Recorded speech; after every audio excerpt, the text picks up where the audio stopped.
Today we're talking about storytelling. Is there a formula for telling stories so good that viewers get addicted? I'm talking about Johnny Harris, Casey Neistat, even Mr. Beast. Their fans are hooked. And they did it by hacking viewer psychology to get people addicted to their videos. Now, it turns out there is a proven framework for doing this. And it's the same storytelling formula that all the biggest creators use to build massive audiences. So in this video, I'm gonna break down the whole thing. First, the psychology behind addictive storytelling. And then the 4 best storytelling techniques that you can use to level up your content. By the way, I'm Kallaway, I have 1 million followers, done billions of views, and I study storytelling all day long. Now, the building block of this whole concept is understanding the psychology of addiction. And it's actually pretty simple. Addiction comes from dopamine loops in the brain. You take an action, your brain releases a reward, the dopamine, and that programs your brain to want to take the same action again to get more dopamine. This is how all addictive things work. It's just a series of reward loops. You do it,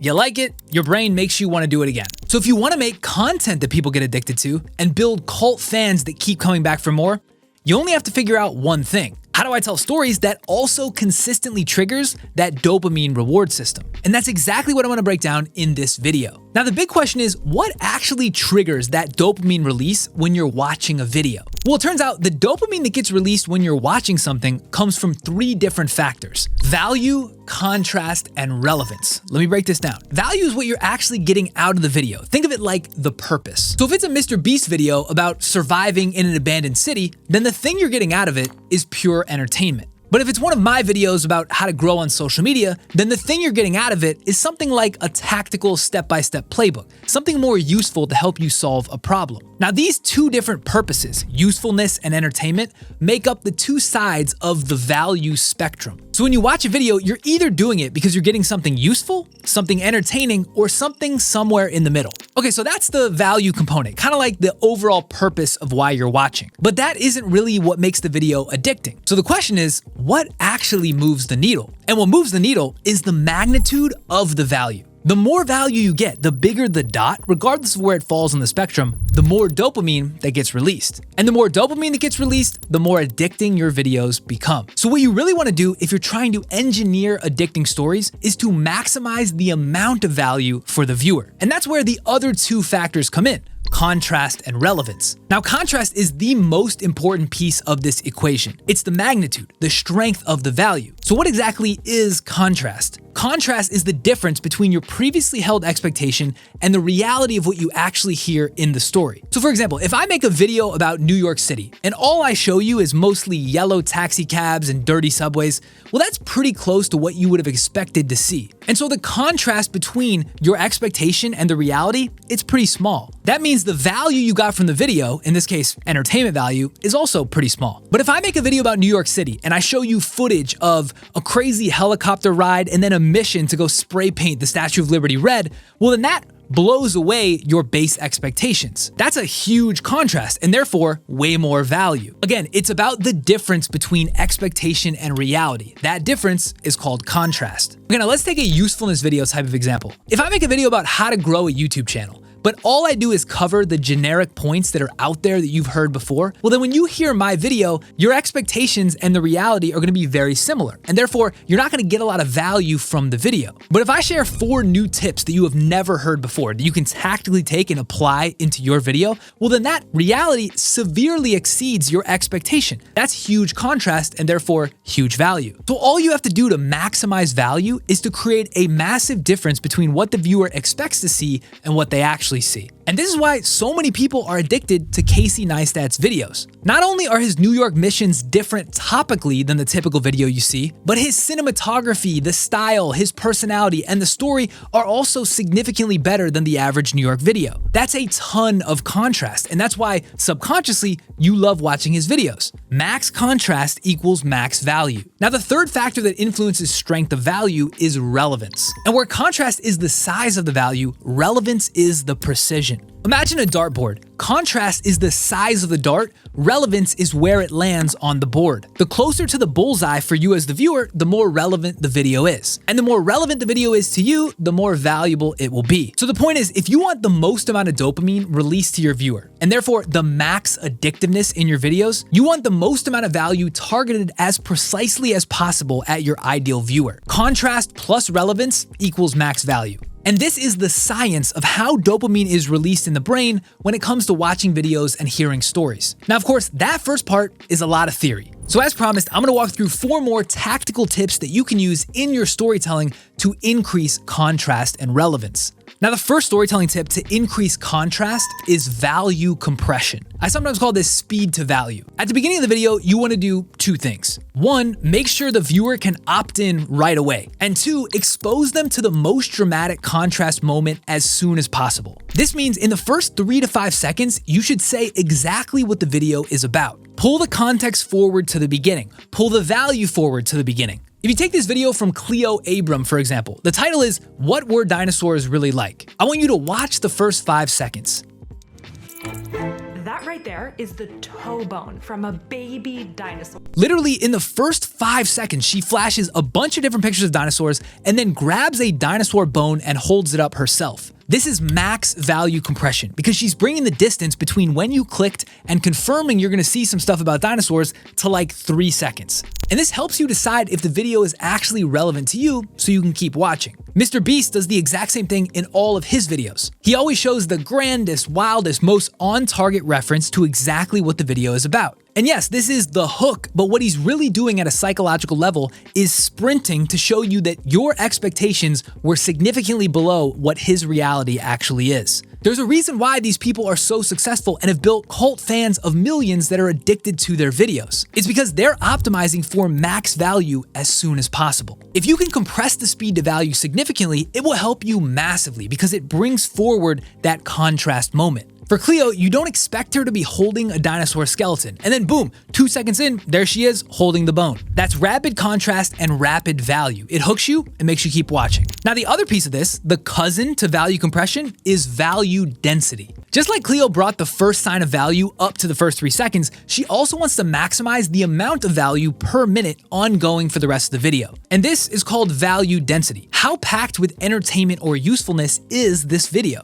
Now, this doesn't mean speeding up the editing or adding a ton of overwhelming cuts. A lot of people get that wrong. What value density actually means is simplifying the story, cutting out all unnecessary details, and increasing clarity of the script. If you have 7 valuable things to say, instead of saying it in 14 minutes, could you cut it down to 8? Shorter is always better. Shorter is more distilled. Now, a tactical way to get better at this is pressure testing your scripts 1 line at a time. When you read 1 line, does it have to be there? Does it really make you want to go to the next line? If not, you should cut it. When you do this for the full story, you'll realize how much clearer and quicker you can sprint to value. And since the average viewer probably only watches a third of your video, bringing that value moment earlier increases the chance that they will see at least some of it. Instead of saying, "I was talking with a bunch of friends and they were telling me about how Luka got traded to the Lakers," just say, "Luka got traded to the Lakers." It's way quicker. You don't need all that fluff. Cut straight to the bone. You want to compress speed to value and maximize value density. This will significantly increase the addictiveness of your videos because they will seem way more valuable. Now, I know that all of this can seem a bit theoretical and hard to act on. If you watch this and are interested by it, it feels right to you, but you don't know how to tactically implement it into your stories,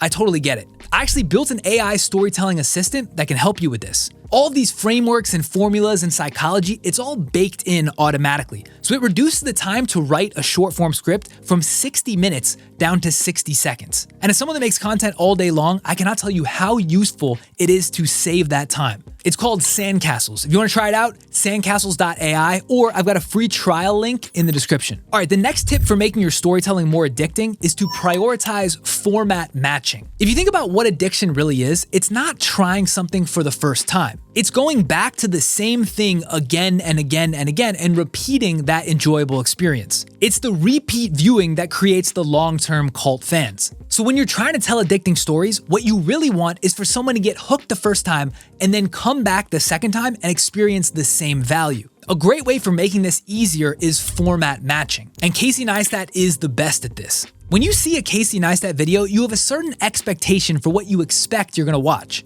You know the content of the story is gonna change, but you're pretty sure you're gonna get a view of his office, the overhead shot of him writing, the sunglasses, him moving on some kind of vehicle. These are all the elements of his format. That's what makes a Casey Neistat video a Casey Neistat video. I like to think of that as his format fingerprint. It's the signature style that's unique to him. And the reason it's so important to hold your format consistent if you want to make addicting videos is because it's easier to exceed expectations when fewer things are changing. So if Casey can hold his format the same, the way it looks, the way he shoots, the way it talks, the way the graphics are, then he can focus more of your attention on the purpose or subject of the video. Essentially, more focus on the contrast, which hooks you more. Now, I'm not saying everyone should make videos in Casey's style, and I'm also not saying the goal is to suck the creative expression and fun out of the process. But what I am saying is that once you have a style that works, creating a format match in the viewer's brain is the easiest way to get them hooked. This is why TV shows and game shows have consistent sets and looks and feels. It's to immerse you in a world and then keep you there as long as possible. So format matching is essentially about coming up with a signature style and then sticking to it. And now, of course, the hardest part when you're starting out is how do you come up with a signature style in the first place? That's what everybody's after. To me, the tactical things to focus on are the visual packaging and the graphic complements. Packaging is everything from shot selection to angles to branding, craftsmanship, audio, video quality. It's all the video and audio aesthetics that go into complementing the story you're telling. Now, if you're telling a story verbally around the fire, this would be things like your hand movements, your facial expressions, the way you move your eyebrows. But regardless of format, there's almost always some visual paired with the verbal thing you're saying, and this helps add comprehension to the story. Now, the best way to come up with your own visual style, honestly, is to pick someone that you like and try to emulate them exactly. What does their visual set look like? How do they talk? How do they move? What do you see on screen when they're presenting? If the best way to learn how to write is copy work, which is literally handwriting, copying the best novels of all time, then the best way to learn how to build a visual signature style is to do the same. What you'll find is that you naturally end up changing and tweaking a bunch from the person you're emulating. And so you'll probably end up with 50% difference here and there with various tweaks, but this solves the blank page problem of a signature style. Because when you're starting out making videos or even public speaking, it's so hard to start from scratch with a blank page on everything. This way, the visual copy work gives you at least something to chase after. Now, the other thing that can help, especially if you make videos, is to add visual graphics. And visual graphics are meant to increase the comprehension of the story. Because if you don't use visuals, you're asking the viewer or listener to imagine what you're saying. And some people are good at this, but inevitably there will be some loss in comprehension. To increase comprehension, and therefore to increase contrast, it's super helpful to use motion graphics or movie clips or any visual that can help represent what you're saying. Again, the easiest way to close the gap here is to find somebody with graphics that you like and figure out who makes them. Honestly, a big reason for my success on YouTube has been my editing team because their graphics help increase the comprehension of what I'm saying significantly. Now, if you like the graphics I have and you want a style similar to that, I actually have a link in the description where you can hire an editor just like mine. All right, the third tactical tip for making your stories more addicting is to improve your story flow. Now, story flow is everything from the clarity of your words to the transitions you use to the general flow of how you speak. How distilled is your message? And all this goes back to comprehension. Comprehension is how much of your story is actually being absorbed by the viewer. The contrast just doesn't hit as hard if there's a bunch of loss in the comprehension. So the best way to increase that comprehension and the contrast is to improve your story flow and the distillation of your message. So it's not just about bringing the value earlier and improving the visual packaging, it's actually about simplifying your words and increasing the flow so people understand more of what you're saying. And the easiest way to do this is to use simpler words. If you're using big words and complex phrases, chances are you could be simplifying it down without losing any of the impressiveness of the story. And the easiest way to do this tactically is to take a piece of your script, put it into ChatGPT or Claude, and literally prompt it to have it rewrite it simpler. We actually built that directly into Sandcastle. So you can have your script and then you just highlight a section and you can immediately ask the chat to optimize your story flow. And regardless of the tool that you use, distillation of your words, reducing the fluff, increasing comprehension is the best way to increase contrast and therefore value. All right, so far we've talked about 3 main ways to supercharge the value in your stories, making your storytelling more addicting. The first was increasing speed to value, so bringing that contrast moment up sooner. The second was format matching, which was also to help increase the contrast, but this time to have visual consistency so the viewer can focus more on the subject. And the third was to optimize your story flow, to really distill your points down to increase comprehension and clarify the message. Now, the fourth and final tip is what I call the fun wrapper. A fun wrapper is basically the outside layer of how you tell the story. And it's not complicated. You want people to be entertained and actually enjoy listening to you as you tell it. Now, I already mentioned that stories are on a spectrum from entertaining to useful. Well, entertainment stories are already inherently entertaining, but if you tell useful ones, adding a fun wrapper can really increase how addictive your stories are. And it's really about making it more fun for the viewer to watch. High energy, jokes, laughing around, smiling, increasing overall likability of either you as a storyteller or the subject of the story. Because likability maps to viewer buy-in. They just want to watch it more. And when the viewer buys in, they focus. And when they focus, it increases comprehension. More comprehension equals more contrast equals more value. When your videos have more value, they're more addicting. Again, the whole point of this whole framework is to try to figure out how to make your videos and your stories more valuable so it triggers that dopamine reward loop. When people feel like they're getting what they want, either entertainment or usefulness, they tend to come back. This is what makes stories addicting at a psychological level. And if you can master how to tell addicting stories consistently, you basically unlock a cheat code to growing any online business. Because addicting content means cult fans, and cult fans means max trust. And when you have max trust directionally towards any space where you have a product or service, you tend to win. Now, one of the things that can help solve the inaction and overthinking when it comes to storytelling is actually being in the trenches with other creators and entrepreneurs trying to write better stories as well. I wish I had more of this when I was starting out. So to help solve this, I'm building a free community of creators and entrepreneurs focused on improving their content to grow their businesses. It's called Wavy World. We already have 12,000 members in there. If you think it'd help you to be around other creators and entrepreneurs working on this stuff, I've got an invite link for you in the description. It's completely free. All right, guys, that's all I've got for this video. As always, please let me know in the comments if you thought this was helpful and what you want to see from me in a future one. Until then, we'll see you guys on the next one. Peace.